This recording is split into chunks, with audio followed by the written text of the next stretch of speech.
రసాయన వ్యవసాయం విముక్తి కోసం చూస్తున్నారా? గోవు పాలనతో పాటు చేయు గో ఆధారిత వ్యవసాయం నీ ధ్యేయమైతే నీ అవసరం ఇక్కడుంది. నమస్తే అండి, నా పేరు గురుమయ్య. అప్పాజిపల్లి విలేజ్, తిమ్మాజిపల్లి మండల్, నాగర్ కర్నూలు జిల్లా. నేను గత 4 సంవత్సరాలుగా గో ఆధారిత ప్రకృతి వ్యవసాయం చేస్తున్నాను. ఈ వ్యవసాయానికి రావడానికి ఏమంటే ప్రజెంట్ నేను జాబ్ను వదులుకొని ఇట్లా నేను ఈ వ్యవసాయానికి వచ్చాను. ఎందుకంటే జాబు డబ్బు ఇస్తుంది కానీ ఆనందాన్ని ఇవ్వలేదండి. నేను నాలా ఉండనివ్వదు జాబు. నేను నాలా ఉండాలంటే అది ఒక గో ఆధారిత వ్యవసాయం అయితే వల్లనే సాధ్యమవుతుంది. రసాయన వ్యవసాయం వల్ల సాధ్యం కాదు అది. ఎప్పుడైతే నేను సుభాష్ పాలేకర్ కానీ, రాజీవ్ దీక్షిత్ కానీ, విజయరామ్ గారి క్లాసులు విన్నానో అప్పుడు పూర్తిగా నేను గో ఆధారిత వ్యవసాయం చేయడానికి సిద్ధమై వచ్చేసాను. నేను వచ్చేసినప్పుడు నాకు ఓకే నాలెడ్జ్ ఉంది. ఏదైతే నాలెడ్జ్ తీసుకున్నానో ప్రాక్టికల్గా వచ్చేసాను. ప్రాక్టికల్గా వచ్చేసినప్పుడు థియరిటికల్గా బాగానే ఉంటుంది విన్నప్పుడు. ప్రాక్టికల్గా మనం ఇప్పుడు మన ఫీల్డ్లో పోయినప్పుడు ఇబ్బంది అవుతుంది.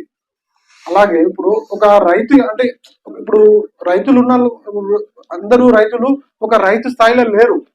ఒక రైతు ఎలా ఉండాలి? ఒక ఇంజనీర్ ఉండాలి. ఎప్పుడు ఎట్లా ఇంజనీర్ ఉండాలి? మన భూమి భూమి ఎంచుకోవడం మన భూమి ఎలాగుంది, మన ఈ భూమికి విత్తనం ఏం వేస్తున్నాం, ఇప్పుడు దాన్ని పెంచుతున్నాం, దానికి రోగాలు వస్తున్నాయి. ఒక డాక్టర్ కావాలి.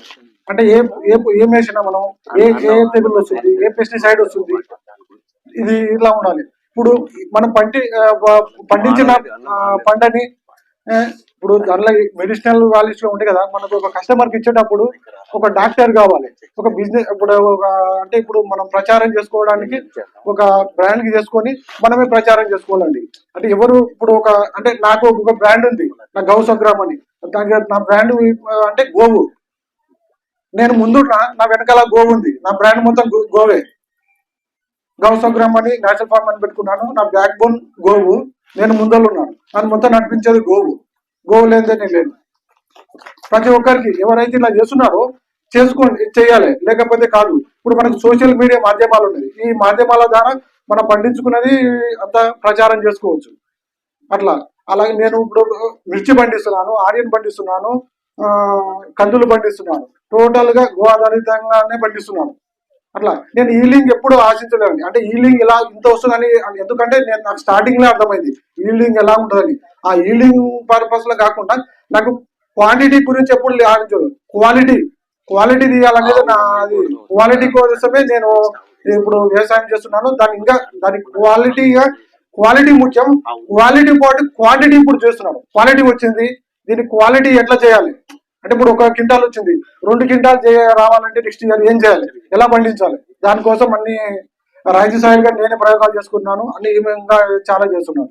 ఇంకొకటి, వెంకటేశ్వర స్వామికి తిరుమలలో ఎలా అయితే ప్రసాదం జరుగుతున్నదో మా దగ్గర లాస్ట్ ఇయర్ మార్చి 26 రోజు విజయరామ్ గారి సారి ప్రోగ్రామ్ అరేంజ్ చేశాము. మేము ఒక 300 అనుకుంటే 250 మంది వచ్చారు. ఆ రోజు మొత్తం చాలా ప్రాంతాల నుంచి వచ్చారు. ఆ రోజు ఇట్లా మేము ప్లాస్టిక్ వాడలేదు.